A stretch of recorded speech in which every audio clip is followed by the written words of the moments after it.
Just give it 2 more minutes to see if anybody else joins in, and then we can start.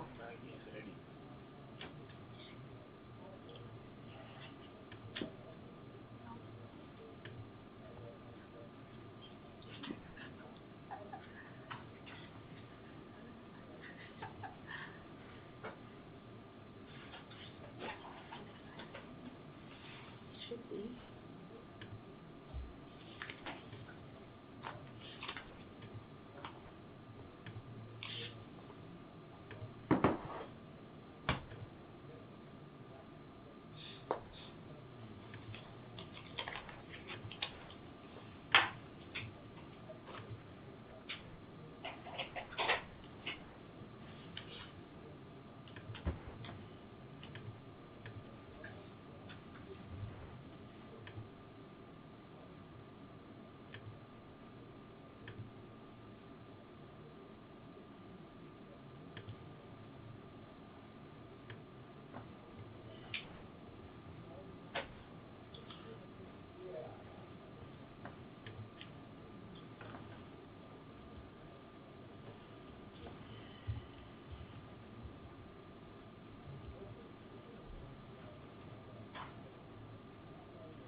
So I guess we should get started since we have a pretty full agenda today. In the room here, I have Shaoling, Divakar, Trevor, Elgin, and Reling. And on the call, we have Dave, George, Huni, Ian, Jeff, Wei. Did I miss anybody? Okay, so I'm assuming I didn't. So on the agenda today we have, as usual, updates on action items. Somebody just called in. Oh, hey, this is Wei from HSD. Oh, hi, Wei. Yeah, man. We have actions on updates on the action items. Also, Jeff wanted us to talk about suggestions for the BioCADI webinars. And then Ruling will present the search workflow diagram. Then we'll have a review of the repository submission form and the response to the submissions. George, if you want to, we could move that up so that we can talk about it first, if you think that would be convenient for you. Sure. Whatever works for you. I'm happy to listen quietly if you have other things that have to be done first. Okay, and then we have Ruling did a review of the link out in PubMed, so we'll have Ruling present that. We also have Divakar and Shaoling. I mixed them up. Sorry. Shaoling will present that, and Divakar and Ruling will present the visualization plans that they have for the next version of DataMed. And if time permits, we can have brief updates from all team members. So for the action items, we still have, just an FYI, the refactoring is completed here by Ruling and Shaoling. And they've also updated all the repositories which were mapped to DATS 2.0 that Jeff and his team sent us. So right now we have 24 repositories, and we still have 6 of them missing. These are the previous repositories which needs to be mapped to DATS 2.0. So Jeff, do you have an update on that?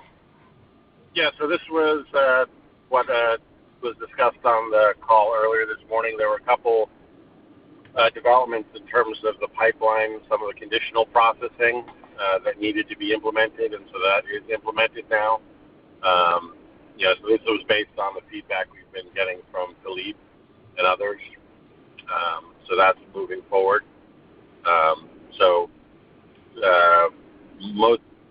We'll basically be running through all the data sets again, reprocessing them with the feedback from Philippe that we've been getting for DATS, and we'll be starting that this week. So this means that when you say all the data sets, are you talking about these 6 repositories, or are you talking about all the 24 repositories? All of them, all Oh. 30 plus, because there have been some changes in terms of the DATS 2.0 that we've been discussing over the last couple of weeks, with Philippe. And so some changes have already been made in the transformation files, but we just have to then run them through. So,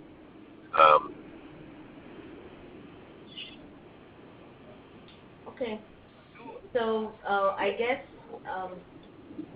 do you have a timeline by when they can expect to get the new updated repo so that they can adjust their timing to be able to, have the UI display that?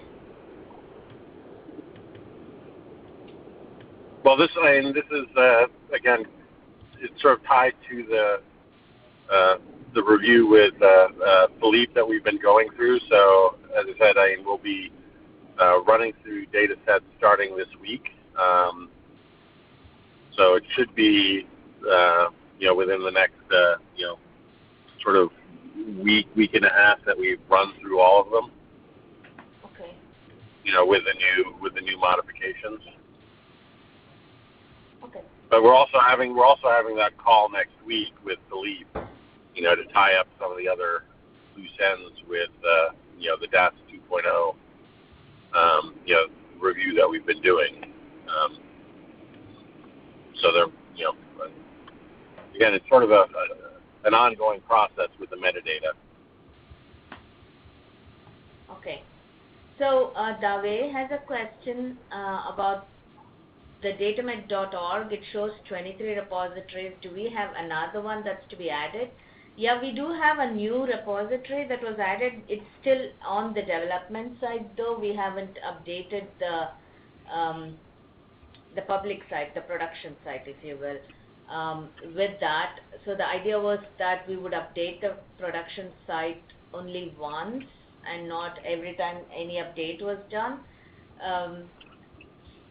So I guess we will update this after we get the new repository set again from Jeff.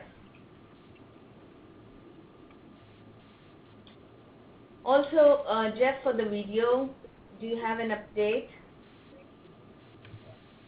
Yeah, I'm still working on the voiceover. I was traveling last week, so that's on me.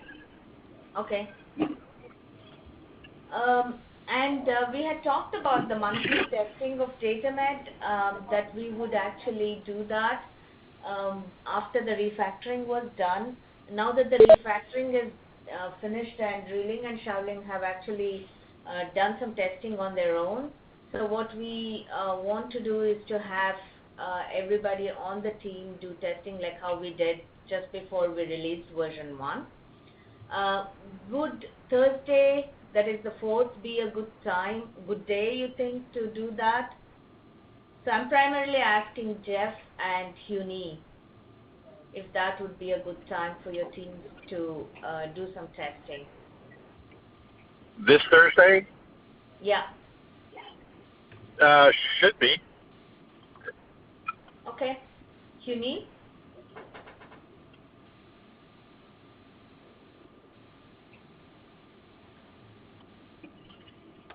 Oh, I'm sorry, I was on mute. So whole day Thursday or? Yeah, I think it'll take a couple of hours. I remember just before we released version 1, when we did testing, it took probably, because we divided the functions between all the different members of the team, it took maybe half a day or a little bit more than that. Okay, so I guess I was asking, it would be ready when we come in the morning, right? So we can just start. So yeah, what I'll do is I just say if these are the functionalities that need to be tested, and you can have maybe 1 or 2 people from your team go in and test it. Right. Okay. So we will start the testing at 9 o'clock in PCT. Yes. Okay. I mean, Thursday, it's usually just convenient if you fix a date and ask people to do it on that day, so that, otherwise if you just tell them, oh, do it whenever you have time, like Jeff said, it never gets done. Okay. Okay, sounds good. Then we'll do the testing on Thursday. Also, like I said, we'll go over the repository submission form. We'll do the. We'll also go over the search workflow overview that Trilling generated, and we'll have the presentation of the visualization that we would like to implement, and we have some alternatives that we want some feedback on. And Xiaoling will talk about link out. So for the BioCaddy webinars, are there any suggestions as to who we should invite for these webinars? And if so, please send it to me or to Elizabeth because she's the one who runs these webinars.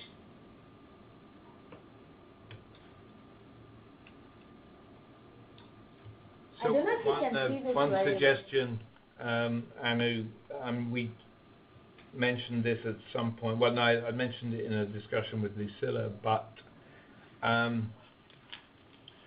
supplements, and I'm thinking of the data citation supplement, the Omics DI supplement. Now, I know they've done one before, but it was some while ago, so it might be worth getting an update on that. And maybe the Count Everything supplement, which are the 3 supplements that have been running during the last year. I'd put those forward as potential candidates for webinars. Okay. I will let Elizabeth know. I don't think it's very visible, right? You want me to open maybe what I can do is open this. Let me just open the.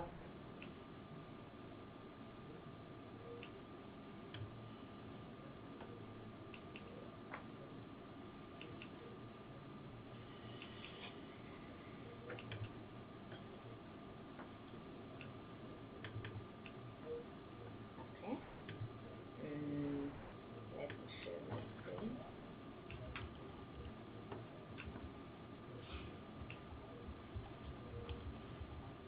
Is this better?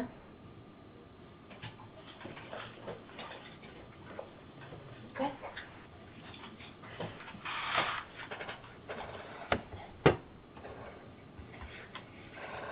So this is the search workflow for DataMed website. There are 3 petitions: user, DataMed website, and terminology server. So this is the initial node. So user can submit a query term, and the DataMed website, after receiving and processing the query term, it will load select data types, selected accessibility types, and selected authorization types. So after loading these 3 types, it will generate a list of selected repositories. And based on the query term, it will decide if it is a simple search or advanced search. If it is an advanced search, it will pass the advanced search. And if it is a simple search, so then our terminology server will receive the query term and generate a list of the synonyms of the query term. And so after we having the selected repositories and the query terms, the system will generate Elasticsearch query, and it will generate and display search results and facets. So we also have a service to correct misspelled words. So in the end, everything will be displayed on the user interface for user to view, and that's our final node.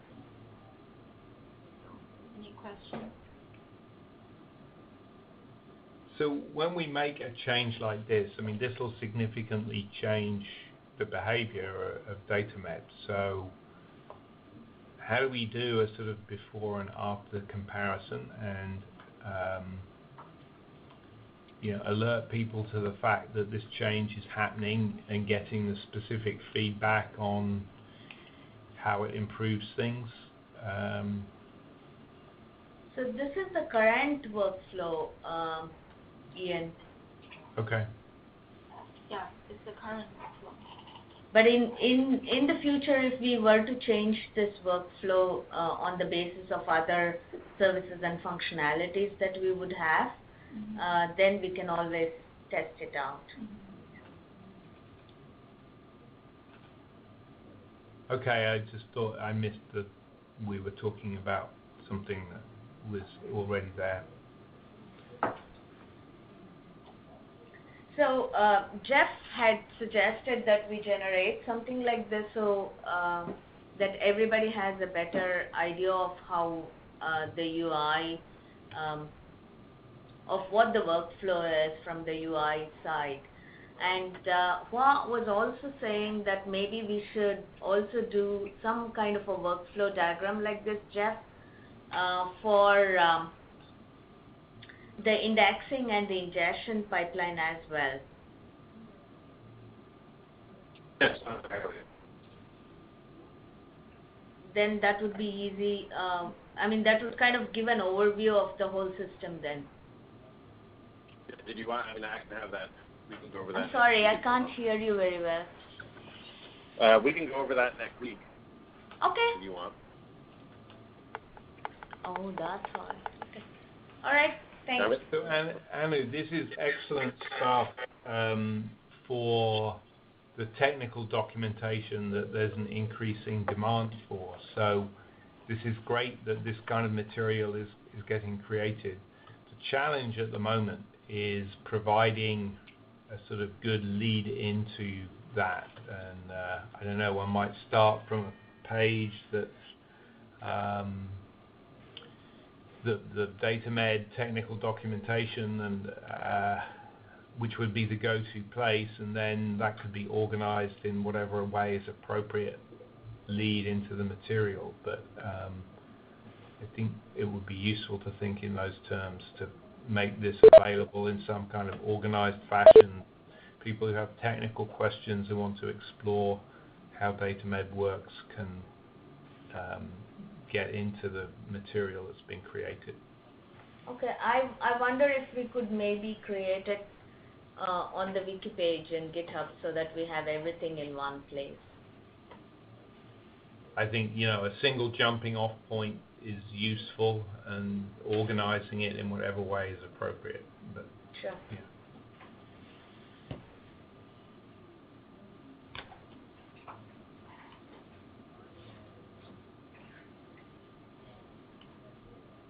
So we also, as you know, Xiaoling, and along with input from George and a couple of other people, has redesigned the repository submission form, and we just wanted to review that. And after we are done reviewing it, we also wanted to talk about the existing requests for indexing from the repositories that have come in, and see how we want to follow it up. So let me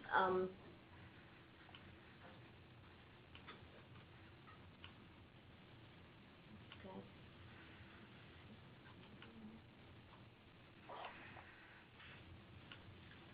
So this is the redesigned repository submission form. Xiaoling, and George can talk about it. So the difference between this one and the one in the production side is that we add a contact person section that is show it different than above. The user can enter the contact person and contact email. We change the data type to type of contact. We change the session. We add the background information and add many different questions, and then the user can, the submitter can provide more information about their repository. So let me add that, well, first of all, Xiaoling, thanks for doing such a nice job on this. The reason for this, the background information, is to elicit some of the items that we're going to use to evaluate whether we want to put BioCaddy effort into working with these repositories. We in a combined working group 6 and 10, which Lucilla dubbed the crisis working group, we actually came up with a set of 5 criteria for evaluating repositories for inclusion in the prototype. And we can't get to all of those criteria here, but some of them are in here, like the question about how the repository is funded gives us some information for evaluating the sustainability of the repository, which is one of the criteria. So that's the reason for having this most of the questions that are in this section. So once this form gets filled and the repository or the user submits the form, it actually gets registered in a database. Yes. And then it shows up in this list of submitted repositories. So whenever it gets filled up and there's a new submitted repository, the system sends out an alert. Currently, this alert comes to Xiaoling, to me, Jeff, Yuling. Do you also get it? Yes. To Ruling as well. So George, do you want Sanda to get access to this? Yes, and in fact, I think, that's why I want to have a conference call where we all get together and talk about how to share these things. And I don't think that we need to have these things going to everyone. Right. And what we're proposing is that Sanda, for things that are related to repositories, that Sanda can sort of act as the switchboard and review the requests when they come in, and then sort of send things to various people to work on, so that both we know who's working on them and where they are, and also that we can apportion the load so that to reduce some of the burden on some of the people. Okay. So yes, but you don't. I would say no, don't do it yet. Change it over yet. Let's set up a call where we get all of the people who will be involved in this and on the phone together and talk about how we want to do it. So I have a question. I know that we had some requests that came in not via this page, but by people, emailing. For example, CUNY is working with a couple of repositories directly. So do we need to put them in somehow? So actually, I asked them to fill out the forms in DataMed. So they must have filled out the older version. Well, this comes from the older version, CUNY. Okay. Yeah, life science database, that's the one. And influenza research database, that's the other. And virus pathogen, that's the last one, the number 14. They are from the Craig Venter Institute. Number 13 is the one from Japan. Oh, okay. Well, so I think the other thing that we need to work out is how to manage all the communication so that we can keep track of things. And I don't know what the capabilities of this database are, but we were thinking that perhaps you could create a separate section in GitHub that we could use for the tracking purposes. So for the other system, we generated a system where, you know, when a request comes in, it automatically populates an issue in GitHub, and there it can be followed up. Do you think? That's excellent. Okay. So Reling has done that for reporting. Yeah. Yeah. So we can do the same then for the repositories. Yeah. And So I think that's really good. And I mean, the other thing is, of course, that sometimes we'll get these requests before someone submits this page. So you know, I think in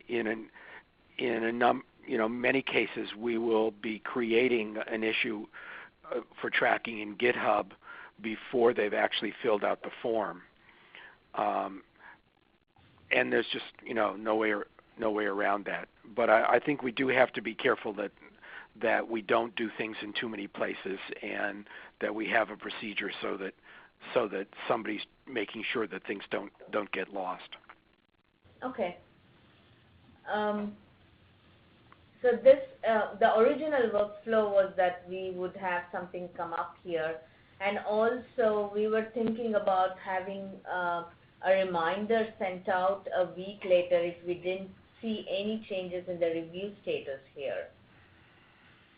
For example, if the review status comes to S, of course it's been reviewed. If it stays as none, then there's been no review, and then we could have a reminder sent that there are repositories that need to be reviewed. But if we are going to follow it up on GitHub, then maybe we don't need that functionality, I think. Yeah, I think it depends upon, you know, what the capabilities of what's behind this are. I think we're going to end up with a lot more categories than none and yes, because based on our experience so far, and I've seen this with a couple that I've worked on, and certainly the things that I've followed that the couple that Hiyuni has been communicating with me about. There's a lot of back and forth with the repository, and so it's really an ongoing conversation. It's not a yes or no. Okay, so then I guess actually if you think about it, then this whole page is kind of redundant if you're just going to go to the GitHub directly. Well, no, it's not, in that if this page displays the information that comes in through the form, that's really useful,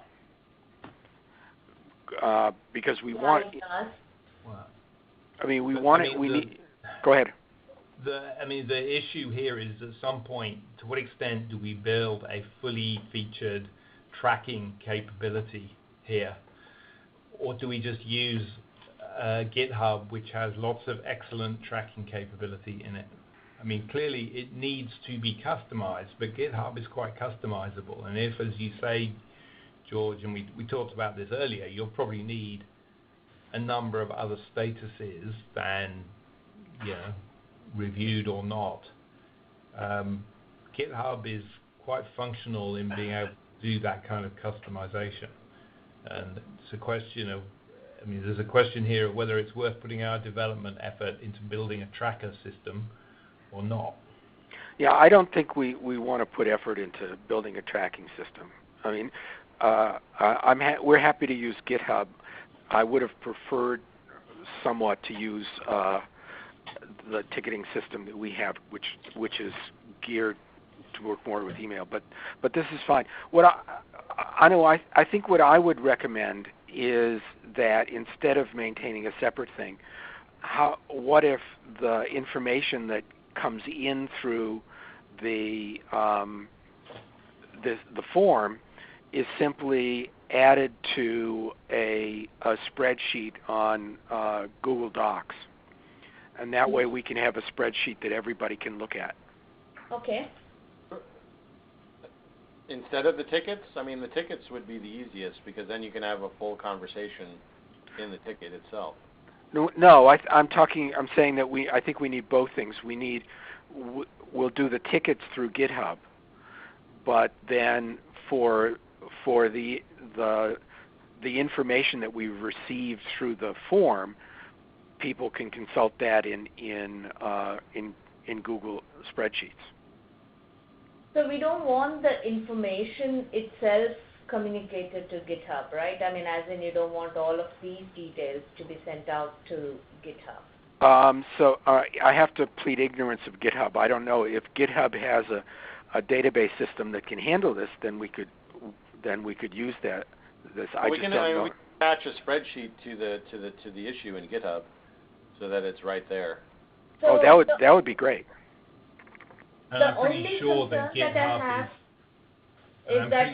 GitHub is like Jira in that you can add fields if necessary.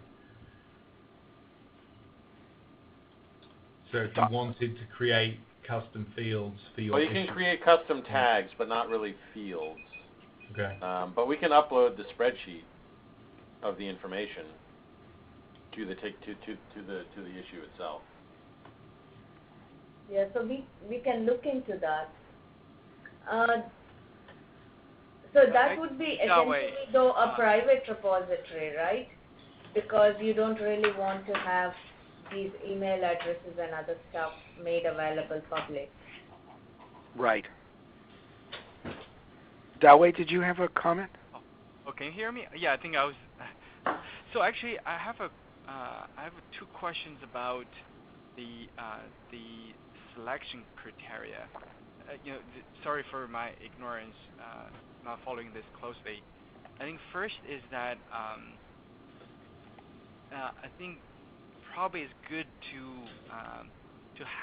give the priorities for a repository that satisfy NIH missions. I think I think particularly like the one on the screen is it's from Japan.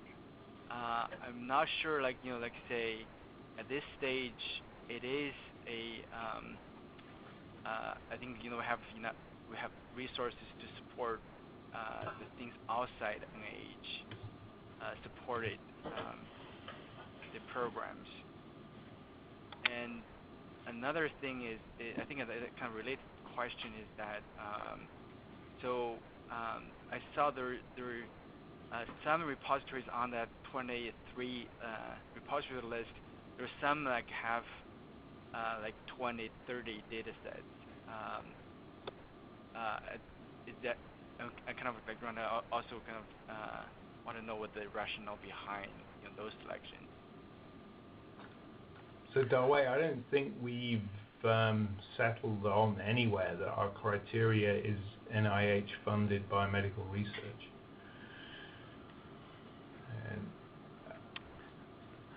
So let me say I think that up to now we've been working on a very ad hoc basis, and we haven't really implemented the criteria yet.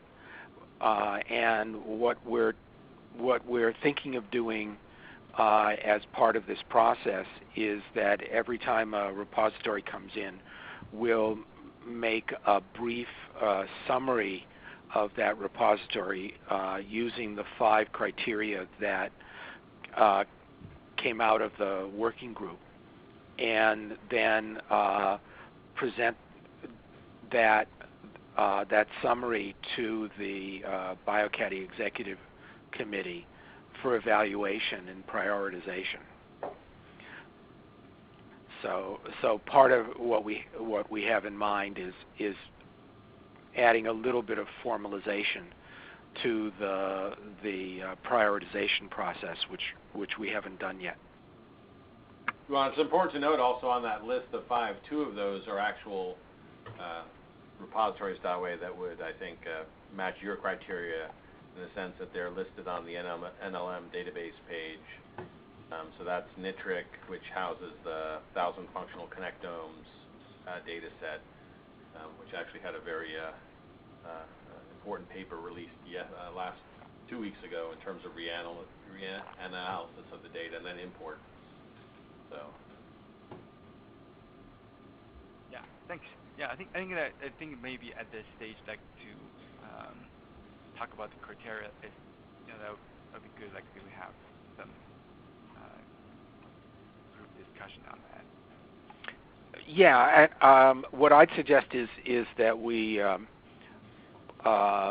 postpone that a little bit until we have some examples, and then we could. It probably be. I think it might be more productive if we had if we actually did some evaluation on some of these things, and then could see how well the criteria work.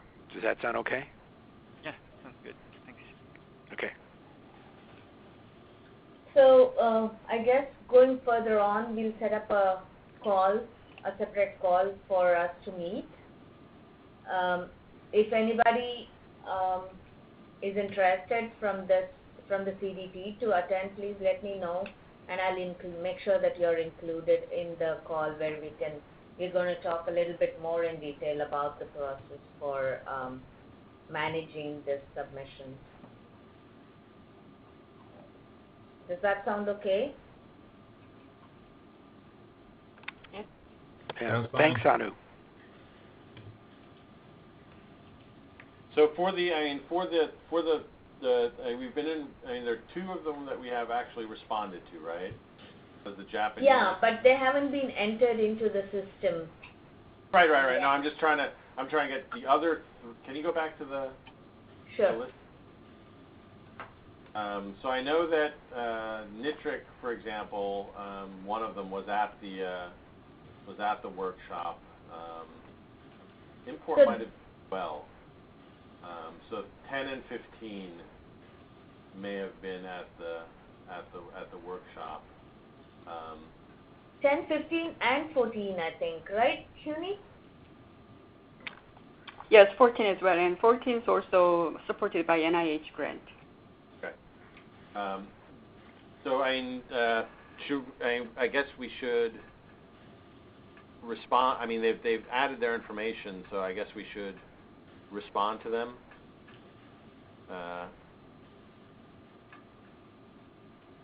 So this actually gets to the real.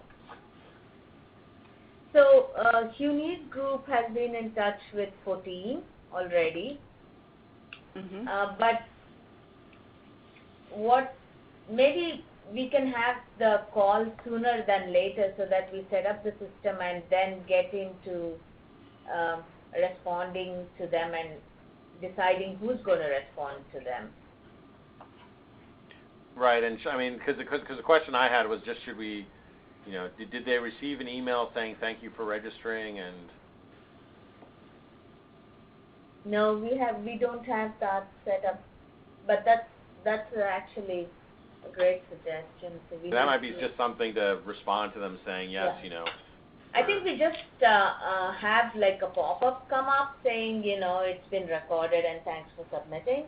Okay. But we don't have an email going out to them saying that, okay, we are reviewing it and we will get in touch with them shortly or something like that. So this question of scalability has come up, and also questions about what scalability means. So this is an excellent example of what scalability means in one respect, which is the ability to respond to requests that come in like this, like how would one respond in a timely fashion. And I think what essentially with not to dumb this down, but essentially we're talking here about what's a fairly straightforward, you can look at it as a customer service function, and there are sort of well-known patterns for how you do that, which include things like making sure you do respond to people and that you can track what your response time is, and that the ball doesn't get dropped on things, and that there are people whose job it is to be keeping an eye on that. So that's what I'm describing here is the kind of mindset that something like this needs to be approached with. Yeah, we agree. And there are kind of, George, do you think we have the kinds of people who've got that kind of background and expertise involved? Yes, I mean that's the way we're thinking about it here. That you know, we do that all the time because we have you know a help system.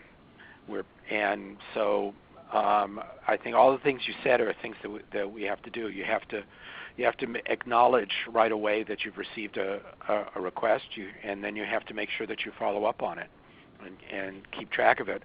I think what's more complicated here is that because the terrain is so vast and the number of, in a couple of dimensions. One dimension is the types of data, and another dimension is the level of expertise on the other side at the repositories.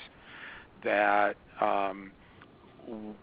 we really need a procedure so that we can refer things to people within the project who can answer those things. I think collectively among all the groups that are in BioCaddy, we actually have the terrain covered, but certainly here at ICPSR, there's lots of stuff that we don't know that we need help from. On the other hand, a lot of the questions that are going to come in are going to be really basic questions that we should get out of the way quickly. So I think that kind of triaging and prioritization system is the kind of thing that we want to discuss.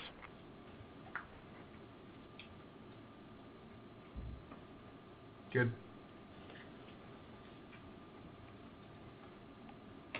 So were there any more questions or comments?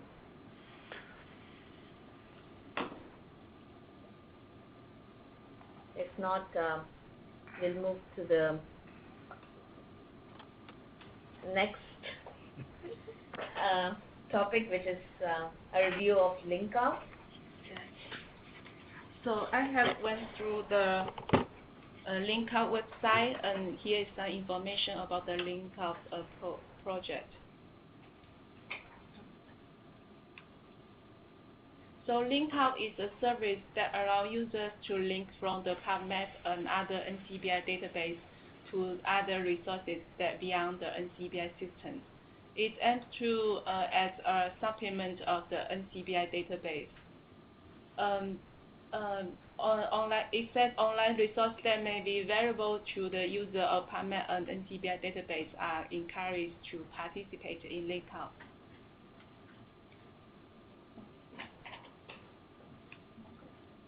Here is an example of the LinkOut. So this shows the one item in the PubMed, and in the end it has a LinkOut link, and then it can be expanded. When it expands, it will show multiple links for this PubMed item. So from the link, we can click, and then it will go outside the NCBI database. So these are the LinkOut providers.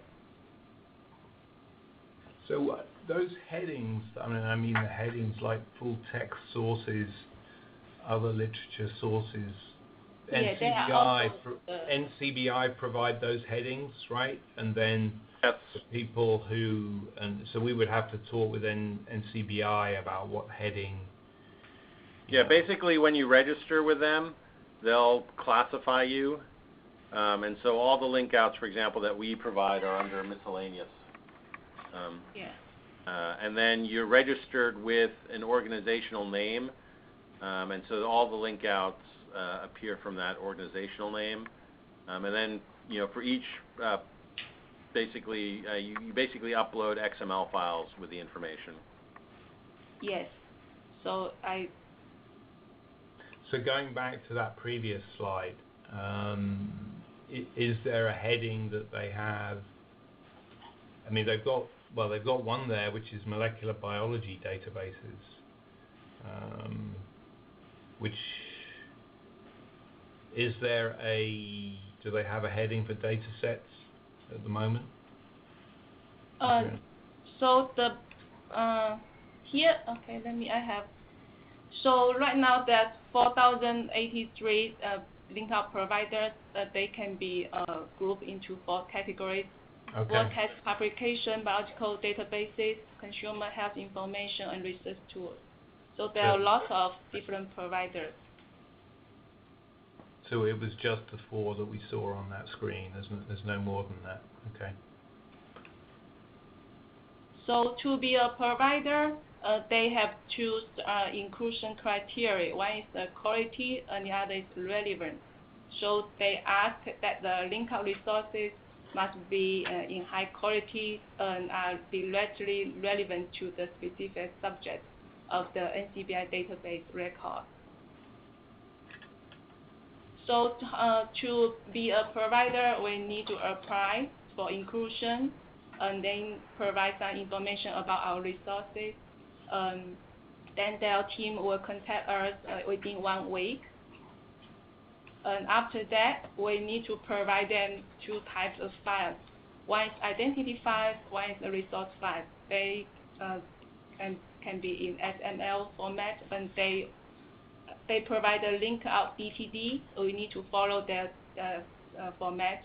And these files will include the necessary elements for the NCBI retrieval system to construct an appropriate URL to access our resource. So after we have the XML file, we need to go their file validation utility to validate and upload to their server, and we inform their team that we are ready, and they will have a final evaluation and place in their production queue. So as a provider, we need to maintain our link out files and correct any broken or incorrect links in a timely manner. We can discontinue our link resource anytime. They will collect the statistics on the number of clicks on the provided links in the link out display, and they will send out the statistics to us monthly. So that's about the link out.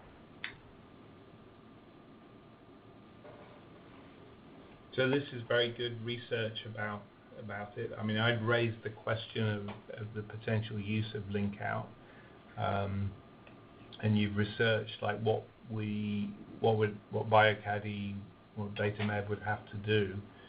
I think there would have to be a decision as to the level of effort that it would take to do all of that, and whether that's something worth doing.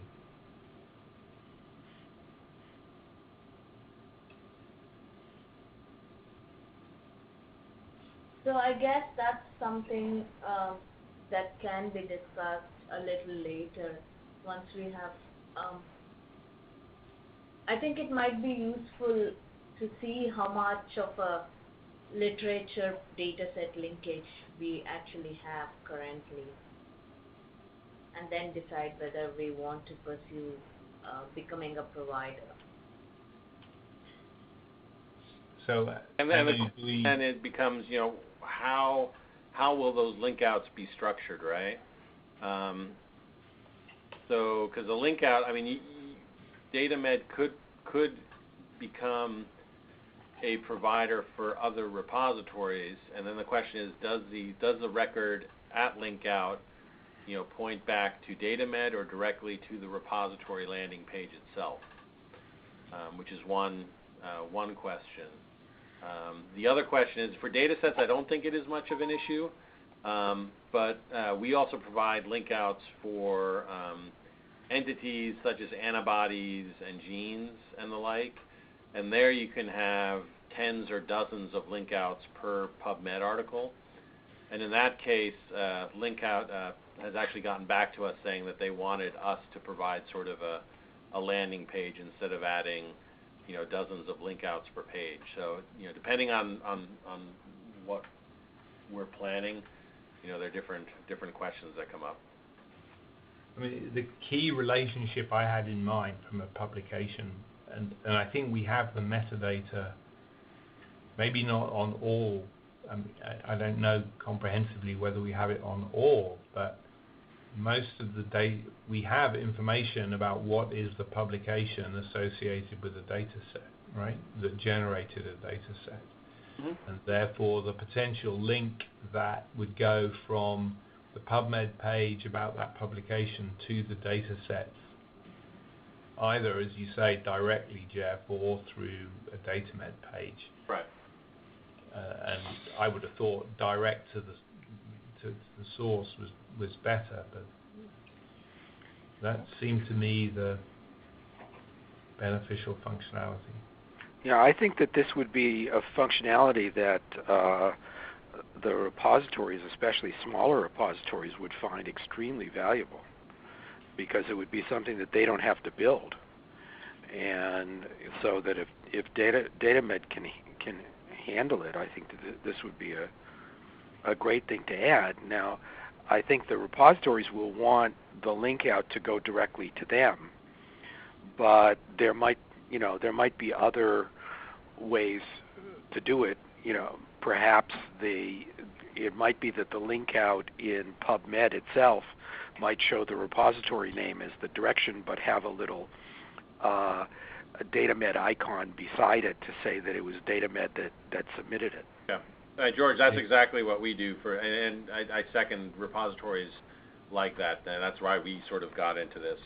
And then we in the link also do provided by, NIF, for example, is what we put in the string.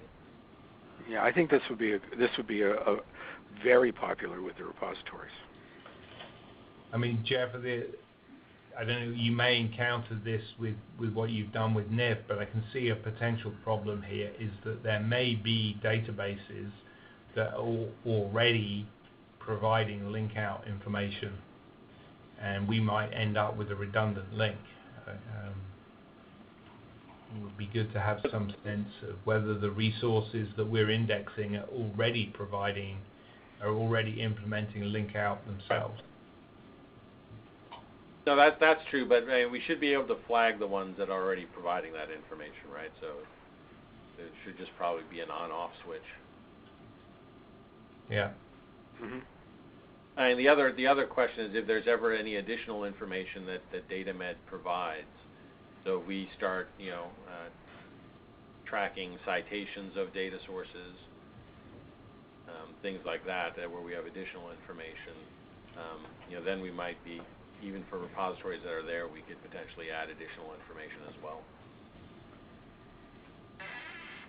So, Anu, are you suggesting we should put this on the back burner for, if we're going to put it on the back burner, we should sort of set an alarm so that it comes back onto the agenda after an appropriate period of time?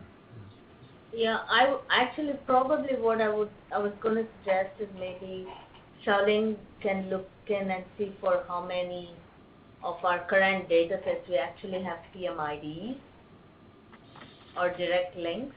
So we are talking only about the primary data citing publication, right? I mean, data set citing publication here. Well, I think in the long run, what everybody wants is to be able to find secondary publications as well. It's just that right now, it's very costly to create those links. But building the system that will do the primary publications, I don't think is very different from building the system that will do the secondary publications.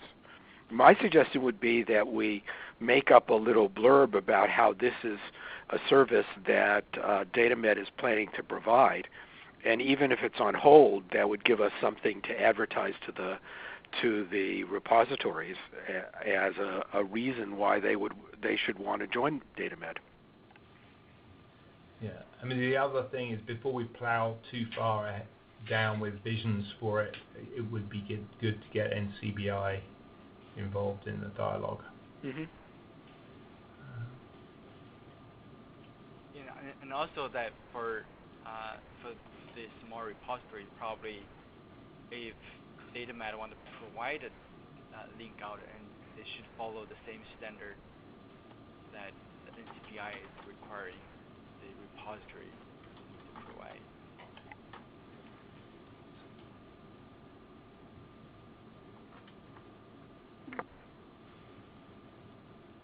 Okay.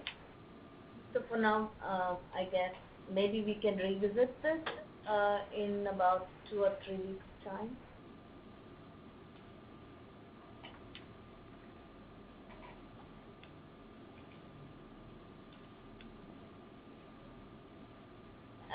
So the next item on the agenda is about the visualizations that we have planned for, or that we are looking at for DataMed website.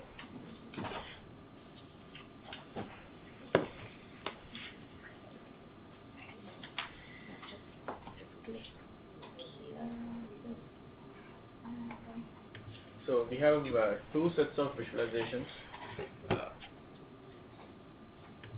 No, you need to press. So the one is more like a book and stack appearance.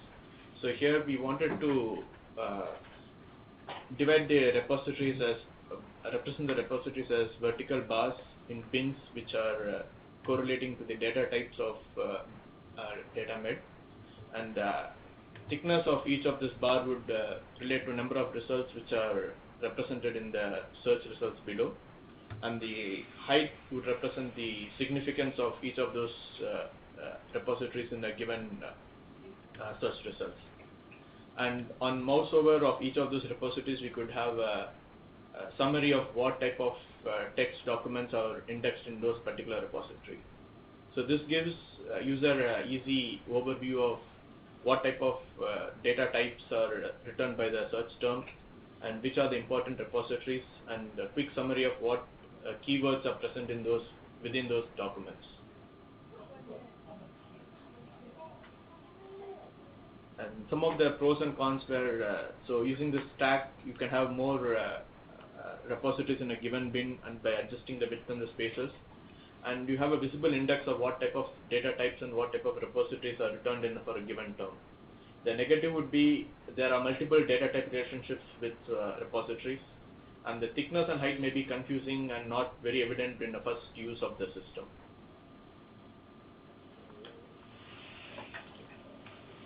The second type of visualization is more of a circular way of representing the same visualization, but this would fit into a sidebar or a very smaller space without taking up the full page or the full width of the visualizations.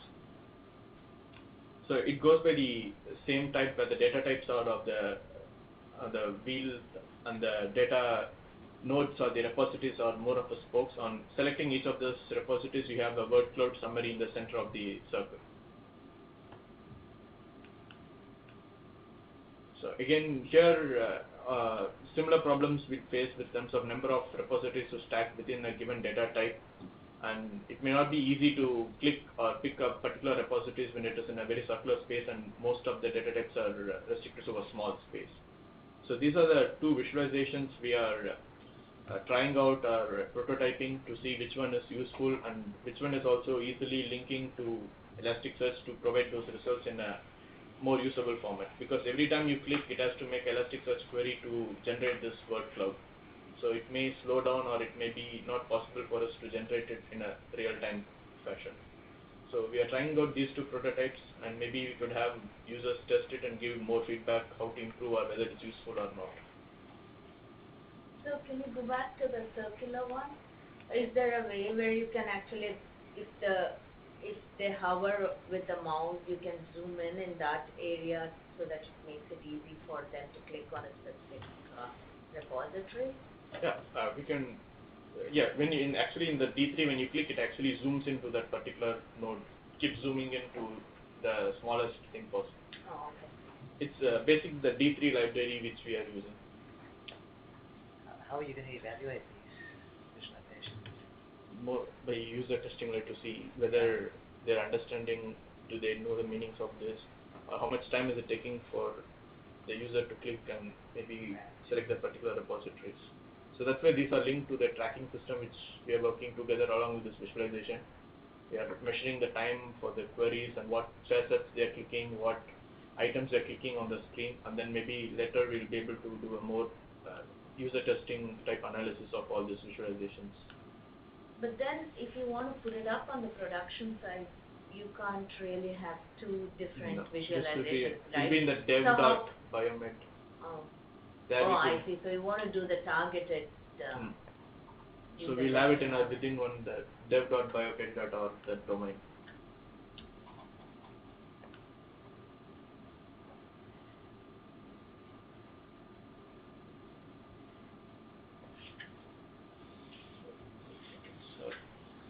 So any questions, suggestions?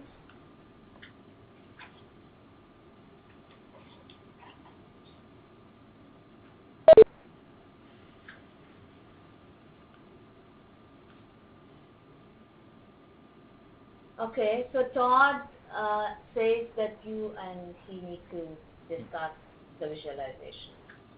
So I think that's good. Maybe we'll be able to fine tune something for later. Okay. Were there any other questions? So these are the GitHub issues updates for this week. And we are still working on all of these issues. I don't think we are over our time, so we don't have time right now for going through the ongoing work. Also, please deposit all your codes in GitHub, and if you need access, please contact me. Were there any issues that we needed to discuss today?